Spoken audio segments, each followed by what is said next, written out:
نيكي دينتيدا أوغرغار برسولك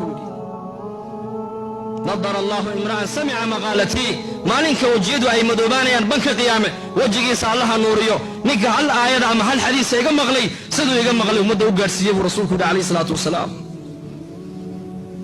ومدن ومدى لهاي دورتي شرفتها يا كرامتها ومدى الوحي كويا لتي وشقدي نبينا عليه الصلاة والسلام shaqadaas markay caalamka shaqada laga tagayna dhibaatada maanta islaamka ku dhacday gaar ahaan dalkeena ku dhacday wax kala ma aha waa tarku dacwada markii laga tagay dhibaatada timiday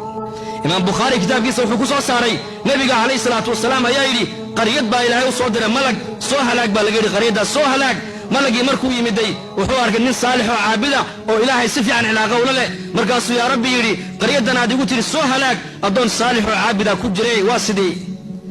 إلهي يفيري فابدأ به عذابك حقي سكبلاب لم يتعمر وجهه ساعة فيا ضدك عنك يا عاصنا يا غيرك عابدا يا معصية بحث بالنا يا هل مركلي وجهي سكما دور صمنه كما مرغوني عقوبتي عذابك حقي سكبلاب الله